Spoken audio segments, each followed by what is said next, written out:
first off, the U.S. hit an interesting milestone in 2019 because that was the first year that we were number one in the world for anxiety.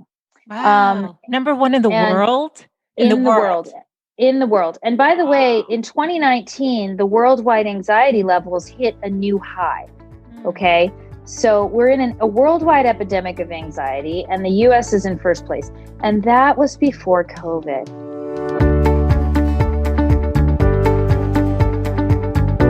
Welcome to the Good Life Coach podcast. I am your host, Michelle Lamoureux. The intention of this show is to awaken you to your fullest potential. Join me each week for inspiring interviews to elevate an area of your life, as well as interviews with women entrepreneurs who are creating success on their own terms. Each episode provides actionable tips to guide you to design a life you love. Hey there, it's Michelle, and welcome back to the show. Joining us today is Dr. Alison Escalante, who is a board-certified pediatrician and an adjunct professor of pediatrics at Rush University. She writes on the science of human performance for Forbes and on life and the culture of anxiety for Psychology Today. She's given a very interesting talk, a TEDx talk called The Parenting Shouldstorm. And today we're going to go into what a shouldstorm is, and she's going to teach us ways to manage anxiety. Welcome, Alison. Well, thank you so much for having me on. I'm so excited to have you on today. I mean, anxiety is at an all-time high. Parents are already hard enough on themselves. And I know you have some expertise that I'm hoping can help alleviate some of that anxiety and the pressure that we as parents put on ourselves and also on our children. And for those listening who don't have kids, there's value in this too, because there's a 3-step approach that Alison has that she'll be sharing today that anyone can use. So before we get into some of the data and the stats about what's going on in the world right now, I'm wondering if you could explain, just introduce yourself briefly. How long have you been a pediatrician, and what led you to wanting to do a TEDx talk called The Parenting Shouldstorm? Yeah, so I've been a pediatrician long enough that I'm starting to lose track a little bit. I think I've been in practice 13, 14 years. But it really started right after I went into practice, because I came out of doing like a pediatric ICU rotation at University of Chicago and just seeing, some of the most intense stuff. And then started out in regular pediatric practice. And, parents were bringing kids in with a few hours of runny nose, really worried, or extremely worried about this little, developmental thing they were doing, or that little developmental thing. And I was just astonished by the amount of anxiety in what were basically perfectly healthy children with loving, competent parents. And then I noticed something else. I noticed that all of my older partners, doctors who've been in practice 15, 20 years, they'd kind of walk around the halls between patients and say, oh my gosh, the anxiety just gets worse every year. Like the parents are so anxious about everything. And that was more than a decade ago. Wow.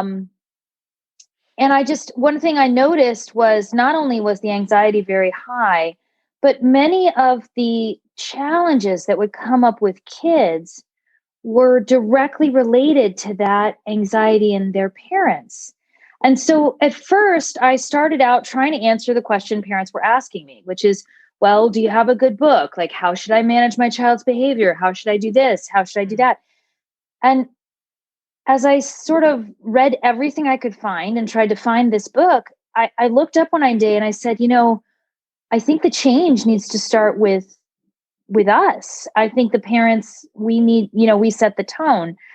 And in the middle of all of this, of course, I'd had my first child and experienced anxiety like I'd never had before. I think we all find that out as moms, just how intense that really is once you become a mother. It's interesting because I was going to ask you, I know that you have kids because we're both recording from our homes today and you're doing your Zoom pediatric consults. And so I was curious if when you became a mom, if that somehow gave you a new lens on things. So can you just speak a little bit more to, pre-kids to when you had kids, and again, what it taught you and what it led you to start teaching and helping support other parents around?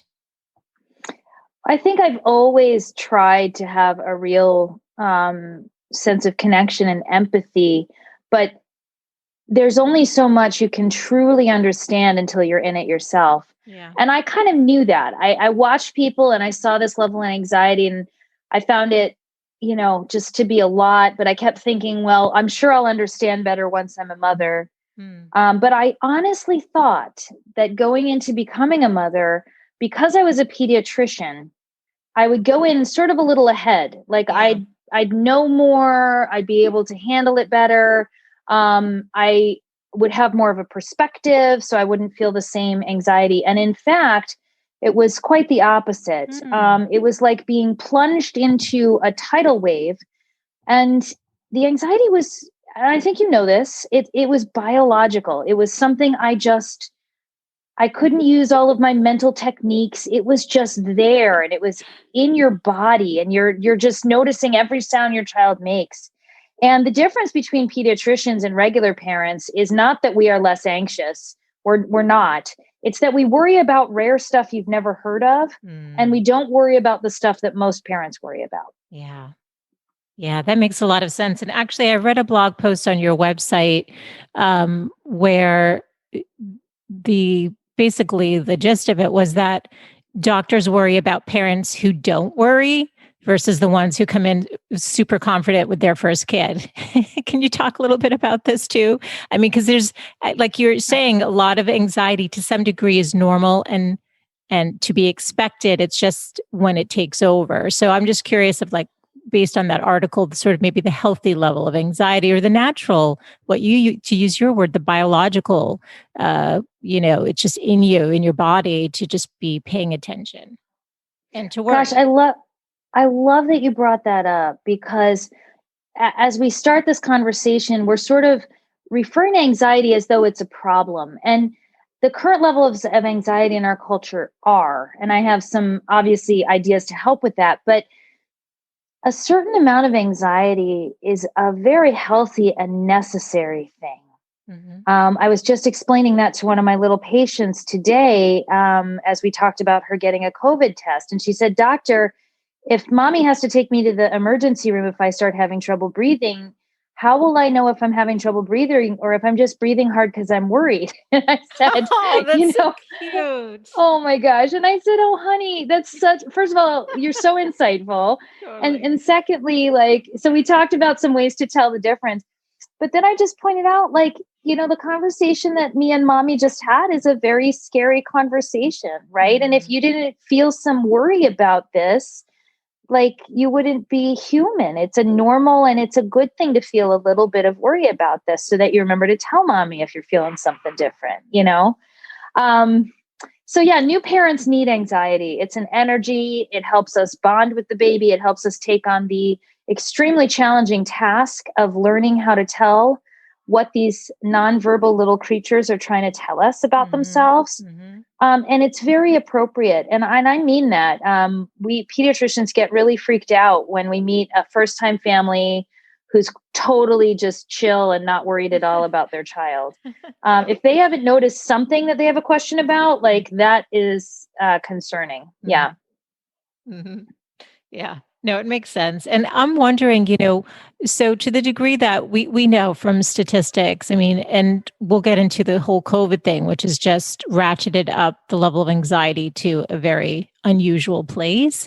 But generally speaking, in terms of anxiety and being there and culturally, especially here in the United States, what do you see is the reason? You talked about 10 years ago having, seasoned doctors who had been practicing longer than you had, when you just started, saying, gosh, every year the anxiety level goes up. I think about communities and, just the way culturally families were part of an ecosystem where maybe there was a grandparent living in the house or nearby. There was family all together, and we're more often now more remote from a sense of community and family. Do you think that's what is contributing, or what is your sense of why there's so much more anxiety now with parents? Oh my gosh, so many reasons. Yeah. Number one, yes, this is the first culture ever where parents have been expected to, and often mothers by themselves in a home, on maternity leave, managing a baby all by themselves for days. It was much more typical for people to have a family network and someone to pass the baby to. There's structural issues in the United States in particular. Mothers have higher stress levels in the US than in any other wealthy Western country because we don't really have very effective parent leave policies. We don't support leave for mothers. Mothers are really only guaranteed 6 weeks, and we definitely don't support it for fathers. Even though it's quite clear that parent leave for both parents has a substantial impact on the well-being of the child and the parents. Fathers and mothers, but fathers have almost equal levels of postpartum anxiety and depression as mothers do. And good parent leave for dads makes a big difference there. And in countries where they have it, you see a substantially different level of stress and anxiety in the parents, as well as better well-being in the children. So that's a structural issue. But then there's a whole other thing. And this is before we even get to the Shouldstorm. And the whole other thing is that our understanding of how to raise children has shifted dramatically in the last 3 generations. When I was a kid, I think about this a lot lately because we just got a puppy. And we're learning how to train a puppy. And it's really lovely. It's all positive reinforcement and treats and just ignoring bad behavior. And the puppy's doing great. She's such a sweet, sweet baby. But I remember being a child and, training our dog with a choke collar and being expected to choke the dog and being confused and bothered by it, but also feeling like I needed to toughen up and do it because that's what the trainer said, right? So when I was a kid, we choked our dogs and we spanked our kids, and everybody I knew was spanked a lot, and that was a different way of raising kids, where the idea was the parent says it, the kid must do it, and if they don't do it, that's defiance or dereliction of duty, and corporal punishment is appropriate, or at the minimum, negative or shaming words, and as we learned more about child development and we learned more about what really helps people thrive, we've dramatically changed what we're doing. And I talk with parents about this every day. Look, what you're doing is really radically different and difficult because you're trying to raise kids with this eye to child development, with this eye to connection and sort of helping them learn to regulate their own emotions. But you weren't raised that way. Yeah. And maybe in the younger parents, their parents were trying, but it was a very, very confusing. And it's been confusing for people for a long time. So the advice people get from grandparents is totally out of date. Okay. And that's the problem, is that the consent, that old idea of like everybody living together and helping raise the child, that works really great in cultures where there's a consensus across generations about how to do this. But now that parents are constantly having to call me and say, well, my mom says to give the baby water, but I thought we're not supposed to do that. No, you're not supposed to do that. Don't give the baby water, and all that advice, right? My mom wants to use baby powder on the baby's diaper rash. No, don't spray baby powder. That can cause lung problems, right? Let's stick with diaper cream, And so it's hard because the knowledge grandma and grandpa have is different than what parents are trying to do right now. And some of it can be good in terms of maybe nutrition and food, and some of it, I'm just saying, and some of it, like you said, with the baby powder or the products that were prevalent at the time that they used and trusted, like you said, we've learned are not such a good idea. And I wonder, Alison, how much just having access to Google and the information on the internet just also has contributed to the level of anxiety too. Because I think I know you must see this in your practice where people have consulted with Dr. Google before they've come to see you as Dr. Escalante. And then you're having conversations where maybe their anxiety's gone up because now they've gone to some worst case scenario. And I have to say, I remember when my daughter was really little, I was like looking something up once and my husband's like, no. And I remember thinking he's so right. Like you never find anything good. It's always something horrible when you Google it. So I'm just curious if you think that's contributed in some way as well. Yeah. When people are my patients specifically, when we establish that beginning of the relationship, we set a rule. I say no Googling. Because smart. Yeah. And I give them websites because there is reliable information out there and I want people to be able to look stuff up. So just for your listeners, healthychildren.org.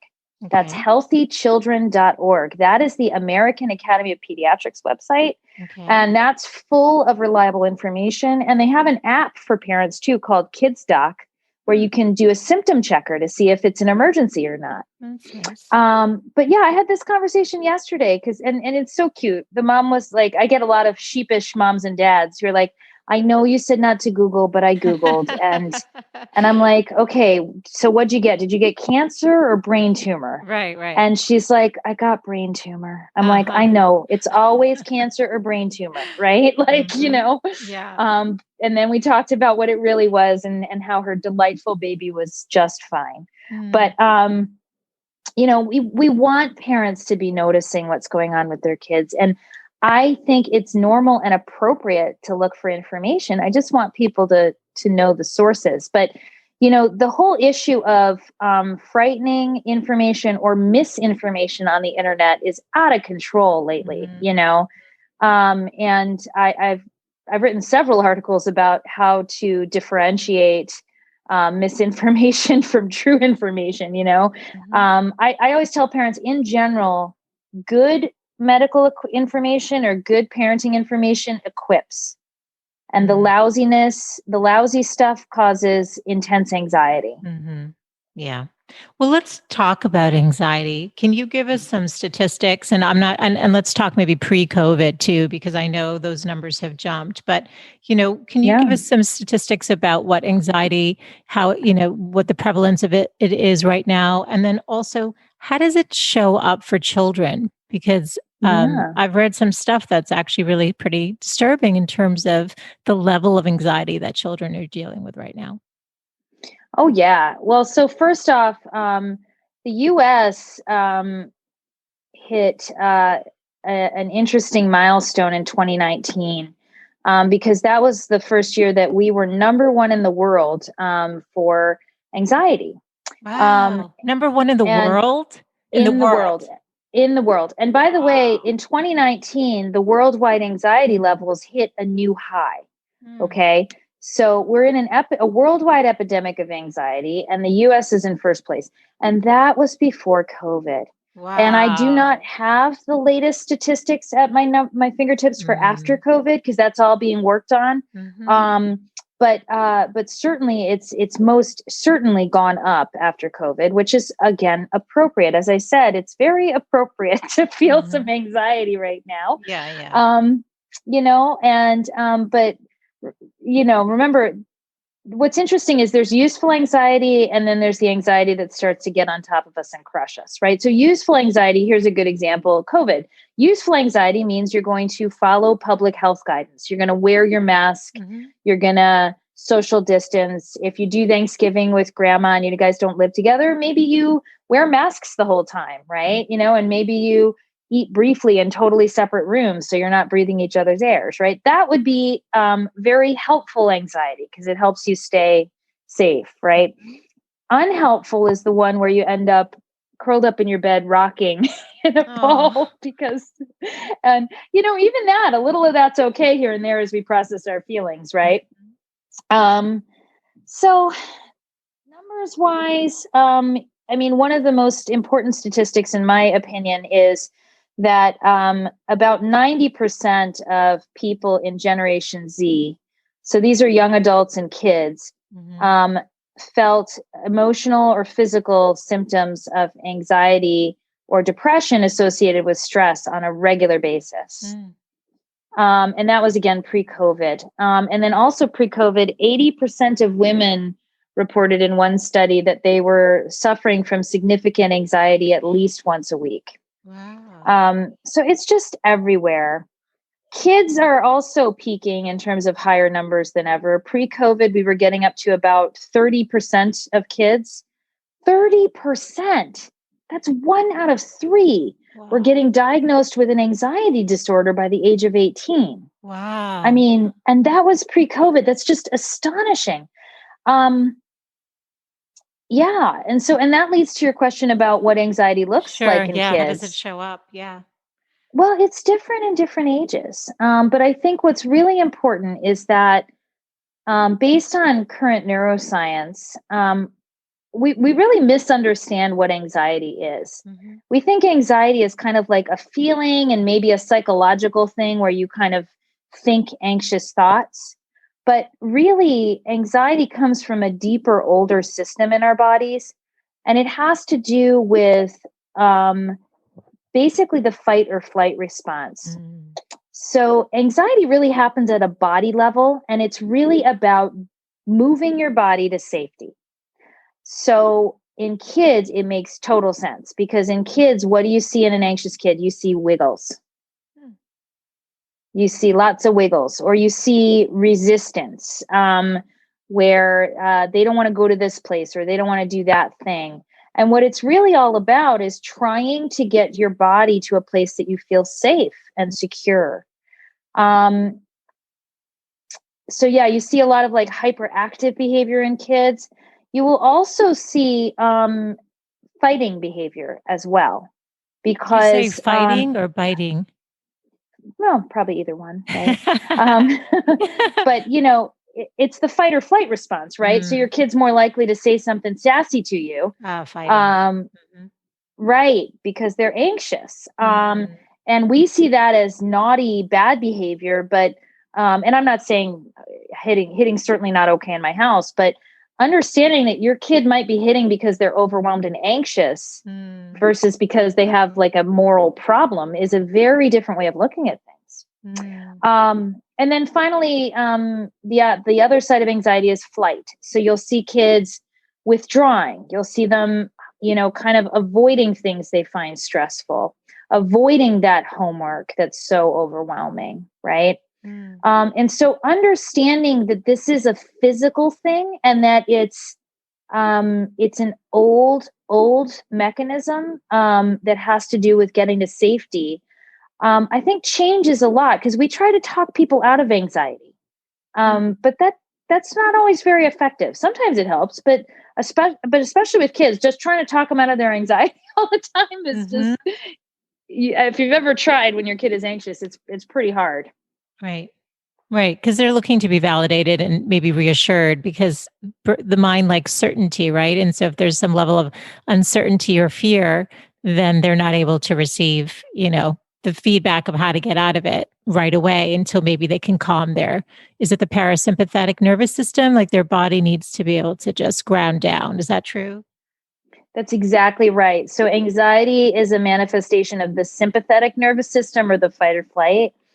And when the parasympathetic or the vagus nerve becomes more active, that's where you move into your social nervous system.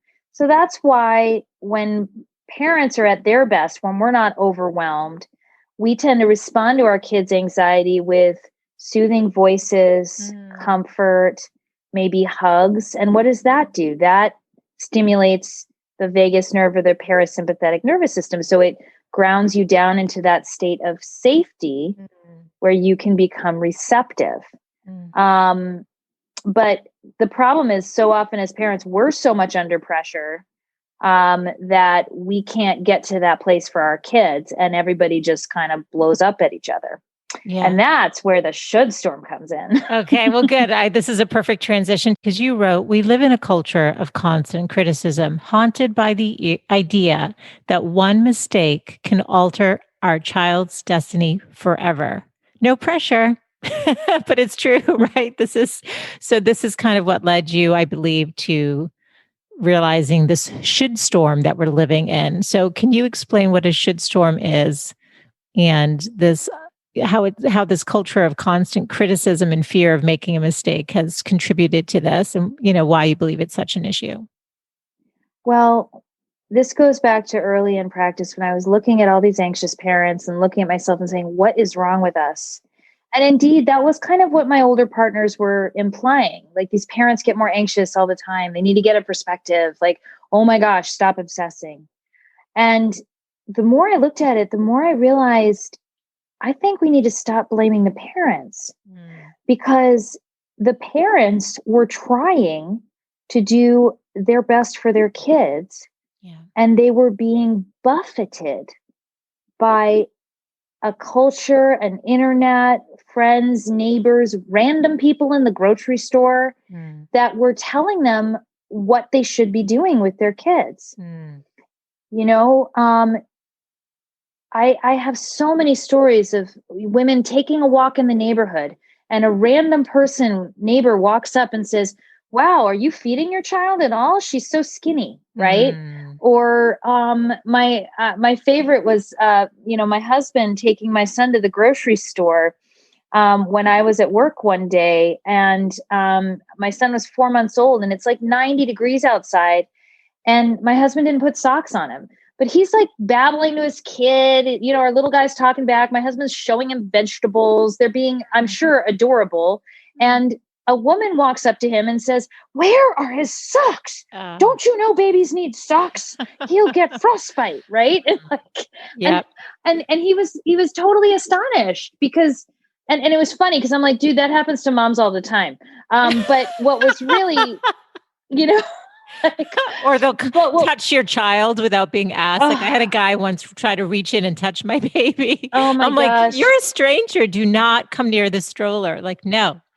Right. And it's so funny because that's a whole other thing, because I actually think that's a good thing about humans, that we all want to touch and hug babies. We just need to also remember what our moms told us about keeping our hands to ourselves.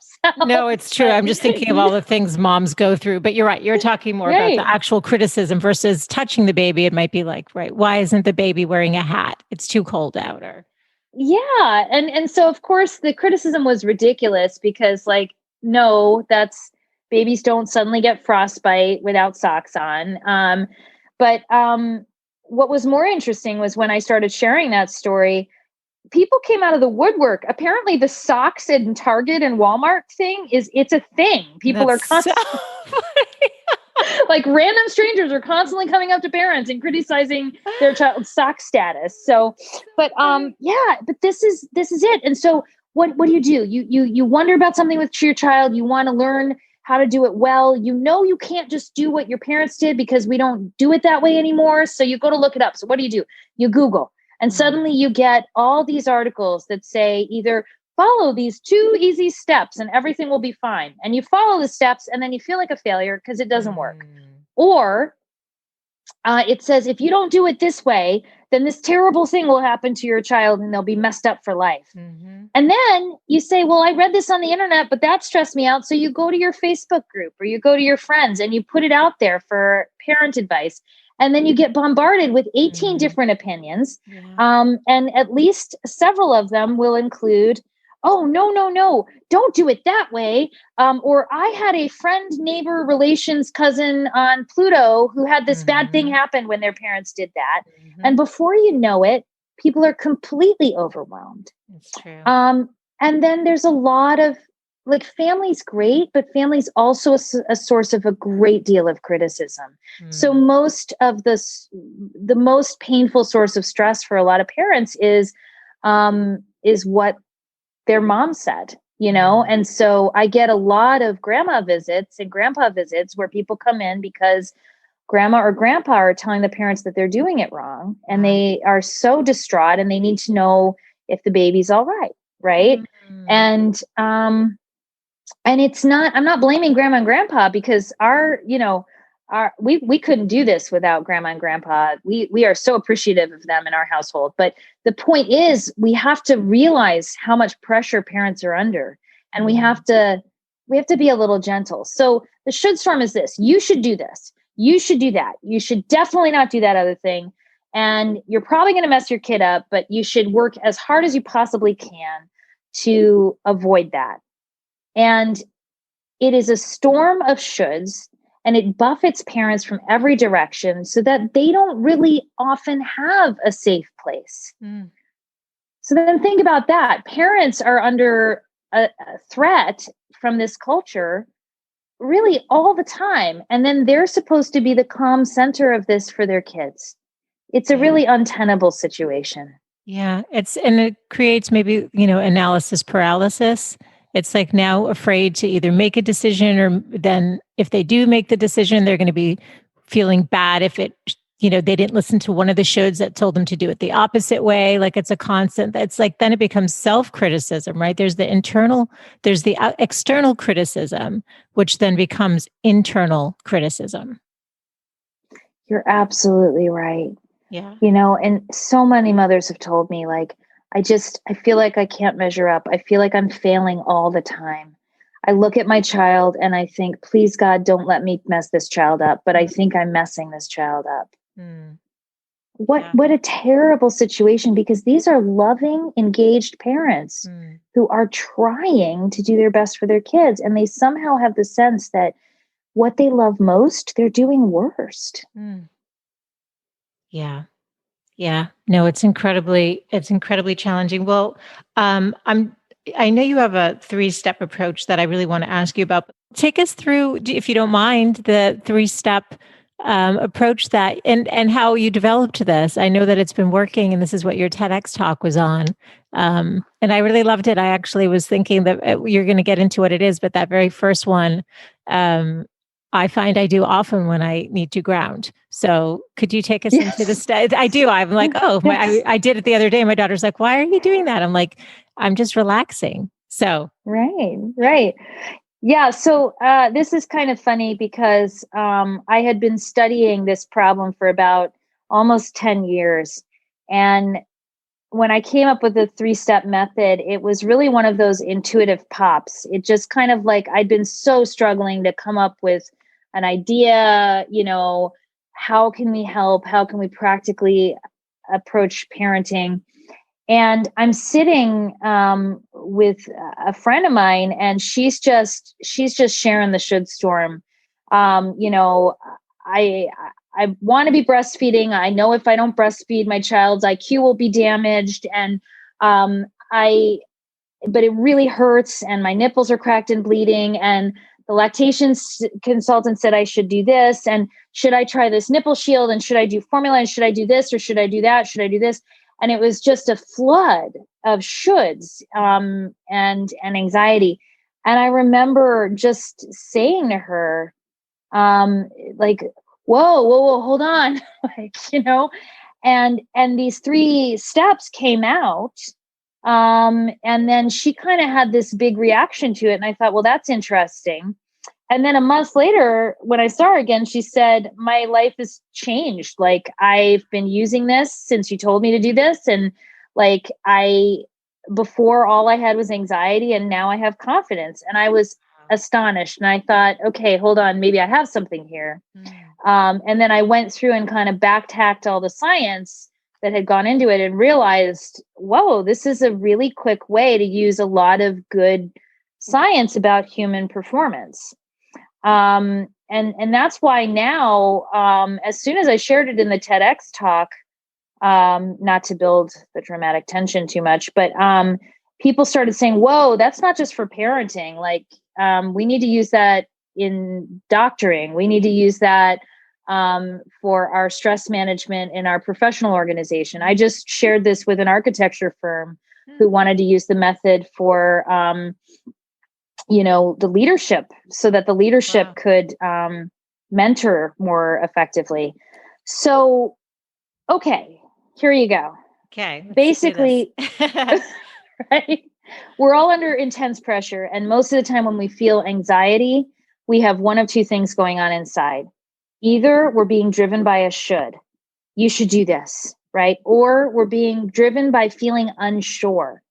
And unsure is incredibly problematic because if you're unsure in the should storm, a culture that tells you you should know how to do this and you should do it right, unsure is a terrible feeling.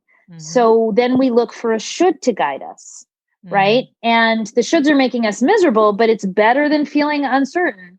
So as soon as we feel that, then what we want to do is avoid just acting on the should, because as soon as we do that, we are not interacting with the child. We're interacting with the should in our head. And so what we're doing is we're parenting in an anxious and disconnected way. And this does not help our kids grow. So whenever you feel a should, sigh. Take a deep breath into your body and let it out long and slow. So many moms have told me, oh, I can do that. I sigh at my kids all day anyway. Right? I have to say, I love a good sigh. I know it sounds so silly, but even well before I had kids, I remember I would leave. I worked in corporate and I would get in the elevator and just without even thinking, I'd get on and I'd go, it'd just be like, and it's just a way of just grounding and just releasing. It's so good. Absolutely. And it's really cool because the long, slow out breath in particular turns on your vagus nerve. So it basically takes you out of fight or flight into that social connected nervous system. And it does this because you cannot sigh if you are being actively chased by a lion. Oh, that's interesting. Yeah. You can't do it. And you also can't do it if you're holding your breath hiding from a lion, hoping they won't hear you, right? Because those are the two kinds of stress breathing we have. We either breathe hard and fast or we hold our breath. But sighing sends a message to the nervous system, you can't possibly be in danger right now because you're sighing. So it really helps. And I find when I'm really stressed, if I just sigh 3 times in a row, I feel a big difference.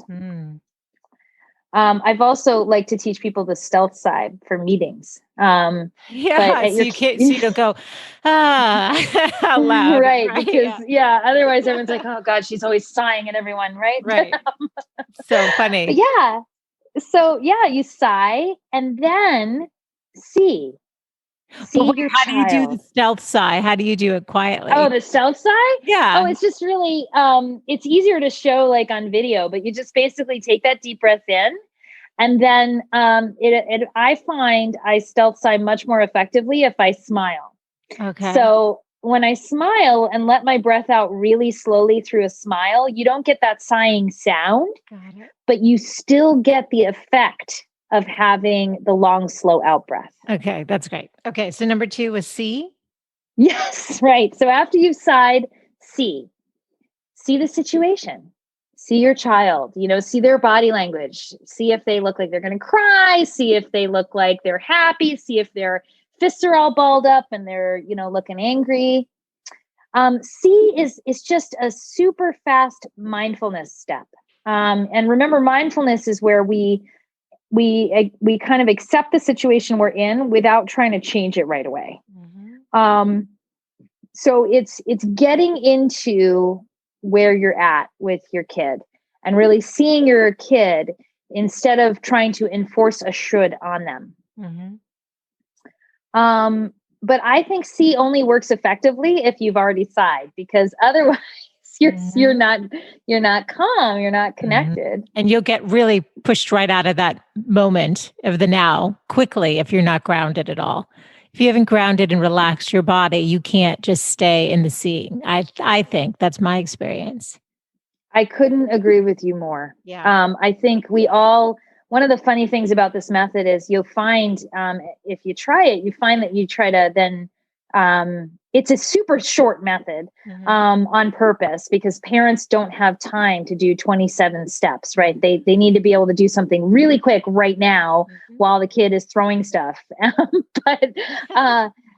But even so, we still try to short circuit it. We try to skip steps, right? And it is so easy to go right into action without remembering to truly sigh and then really see before we do anything, you know? Great. And the third step? So only after you've sighed and see, that's when you start. And this is where I feel like it gets like lots of fun, because you're going to just start something different. Maybe start listening. Maybe start giving your child a hug instead of correcting them. You know, maybe start thinking about what might be appropriate here instead of just acting. Start something, you know, start nothing, start the wrong thing. Because when you start the wrong thing, like let's say you get it wrong, that very often triggers that self-guilt, the self-shaming of the shoulds. So you immediately go, oh, I should have done it that way. But we know what to do when we feel a should, right? We sigh, see, and start again. And what I love so much about start is you're coming now to the situation, to your child, grounded and engaged. And start means to do it right, you have to let go of trying to get it right. You have to let go of the shoulds. You have to let go of this whole idea that you've got to know what to do and do it a certain way. And instead, it puts you into relationship. You know, you're gonna start the best you can. And when you do something that works, then you get to file that away as a win. And people start building skills and confidence pretty quickly this way. But they also start modeling for their child an approach that is flexible and creative instead of rigid. Alison, is there anything I didn't ask that you want to add to this conversation? Yeah, I think we've talked about a lot of really interesting stuff today.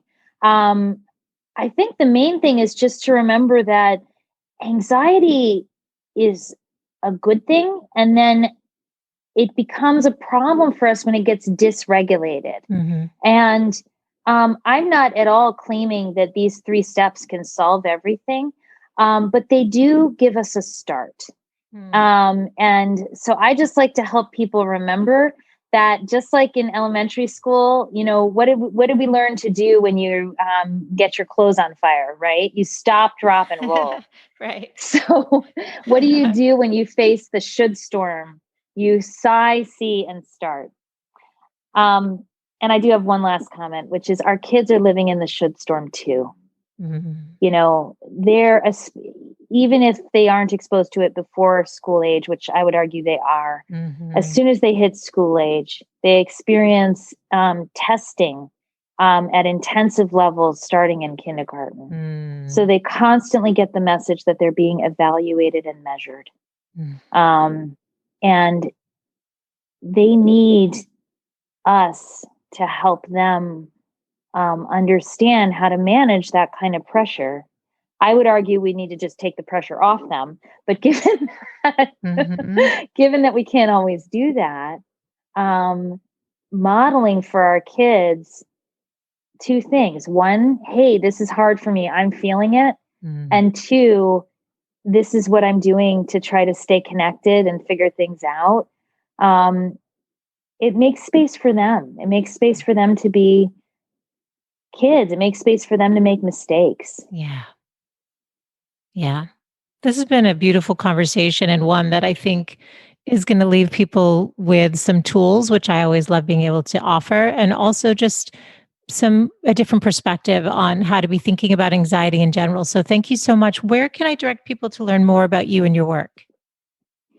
Oh, well, you know, the easiest place is shouldstorm.com, which connects to all of my social media and my articles. Or if shouldstorm.com is too hard, you can just type in my name, AlisonEscalante.com. That's perfect. And I'll have everything in the show notes to make it easy for people. But thank you so much for your time today. I really enjoyed this conversation. Thank you so much. This is Michelle Lamoureux, and you've been listening to the Good Life Coach podcast. Now remember, all of the show notes can be found over at thegoodlifecoach.com.